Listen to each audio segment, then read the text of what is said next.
Assalamualaikum warahmatullahi wabarakatuh. Selamat pagi, siang, ataupun sore kepada seluruh mahasiswa. Kita akan melanjutkan kembali perkuliahan kita mata kuliah kepemimpinan dengan tema kekuasaan dan pengaruh.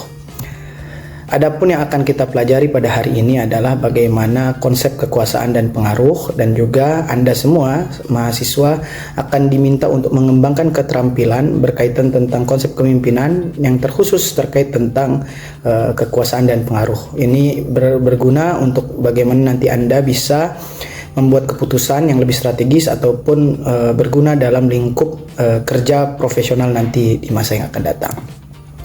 Nah, apa itu kekuasaan? Kekuasaan adalah suatu hubungan di mana seseorang atau sekelompok orang dapat menentukan tindakan atau sekelompok orang lain ke arah tujuan yang diinginkan. Ini dari Laswell, dari Power and Society. Bagaimana ketika Anda memiliki kekuasaan, Anda mampu menentukan arah dari seseorang ataupun sekelompok orang dan diarahkan kepada tujuan yang ingin Anda inginkan. Misalnya Anda menjadi seorang pemimpin di organisasi, Anda memiliki kekuasaan terhadap organisasi Anda dan Anda mengarahkan sekelompok orang ataupun orang-orang yang ada di organisasi itu agar bisa bergerak sesuai kepada keinginan atau tujuan organisasi ataupun tujuan yang Anda inginkan sebagai pemimpin. Nah, adapun dalam konsep kepemimpinan, kekuasaan itu bisa banyak sekali sumbernya. Bisa jadi karena kekayaan, Anda punya kekayaan yang lebih, Anda bisa menggerakkan orang dengan memberikan dia reward atau hadiah atau harta benda. Kepercayaan, mungkin orang percaya kepada Anda sehingga akhirnya Anda dipercaya mengatur atau mengurusi orang tersebut. Jabatan, bisa jadi Anda karena memiliki SK ataupun hal yang wewenang membuat Anda menjabat suatu posisi sehingga akhirnya orang-orang di bawah jabatan Anda itu mengikuti kekuasaan Anda, ataupun otoritas atau keabsahan yang diakui lainnya. Nah, dalam konsep kekuasaan itu dikenal dengan konsep yang namanya dependen atau ketergantungan. Kan ada independen itu mandiri, ada dependen itu ketergantungan. Bagaimana dependen ini muncul karena orang di bawah Anda yang Anda kuasai itu bergantung terhadap Anda. Nah, ini adalah konsep yang sangat menarik dan juga muncul dalam dunia kepemimpinan politik. Misalnya seorang presiden itu memiliki berkuasa atas rakyatnya. Nah, semakin Anda bergantung terhadap presiden, maka presiden semakin berkuasa atas Anda. Tapi ketika rakyat itu semakin mandiri atau Anda semakin mandiri, bisa jadi Anda tidak terlalu bergantung terhadap presiden sehingga kekuasaan presiden semakin mengecil. Seperti itu.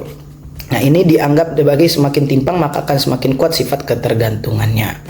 Nah, kekuasaan dalam konteks kepemimpinan itu sangat penting sekali. Kenapa? Karena seorang pemimpin itu adalah orang yang membutuhkan kekuasaan atau need for power. Mau tidak mau ketika Anda menjadi seorang pemimpin organisasi, Anda ingin sekali berkuasa atas anggota organisasi agar organisasi itu sukses. Jadi Anda mengarahkan kekuasaan Anda, mengarahkan orang-orang itu agar mengikuti Anda, agar memiliki tujuan organisasi yang disepakati atau diinginkan secara bersama. Itulah kekuasaan dalam konteks kepemimpinan. Nah, adapun selanjutnya, kekuasaan itu pasti berhubungan dengan pengaruh. Pengaruh adalah suatu tipe kekuasaan di mana terdapat dorongan agar seseorang melakukan sesuatu dari hasil relasi kuasanya. Jadi ketika Anda berkuasa, Anda diharapkan memiliki relasi terhadap orang tersebut dan mempengaruhi perilaku, keputusan, tindakan orang tersebut. Nah, itu yang disebut dengan pengaruh. Nah, adapun dalam konsep kekuasaan dan pengaruh ini ada beberapa jenis-jenis yang perlu Anda pelajari. Ada legitimate power, ada reward power, ada coercive power, ada expert power, ada charismatic power, ada information power. Legitimate power apa? Legitimate power adalah ketika Anda berkuasa dan memiliki posisi, legitimasi, keabsahan yang diakui. Reward apa? Bisa jadi orangnya mengikuti Anda karena Anda memberikan gaji, hadiah, reward. Jadi kekuasaannya berdasarkan reward yang diberikan. Coercive apa? Biasanya ini pendekatan militer, memaksakan orang karena sanksi, takut dan segala macamnya sehingga akhirnya dia mau mengikuti Anda, kekuasaan Anda. Lalu expert power apa? Ketika Anda memiliki expertise, kemampuan expertise sehingga akhirnya orang mau mengikuti Anda. Charismatic power apa? Charismatic power itu orang yang mengikuti karena karismanya. Biasanya digunakan oleh tokoh-tokoh agama ataupun orang-orang artis misalnya seperti itu. Dan terakhir adalah information power. Nah, itulah berkaitan tentang mata kuliah kita hari ini, berkaitan tentang kekuasaan dan pengaruh. Nah, menjadi seorang pemimpin adalah bagaimana mengelola kewenangan, power yang dimiliki dan memberikan pengaruh, influence yang dibutuhkan. Sekian, kita bisa lanjutkan perkuliahan kita pada hari ini. Saya harapkan Anda bisa mengirimkan pembelajaran hari ini dalam bentuk esai, tulisan.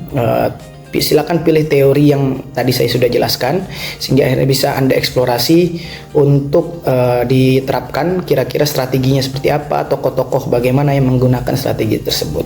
Itu saja, kurang lebihan mohon maaf. Harap feedbacknya nanti bisa dikirimkan di e-learning ataupun form yang akan saya kirim. Sekian, Assalamualaikum warahmatullahi wabarakatuh.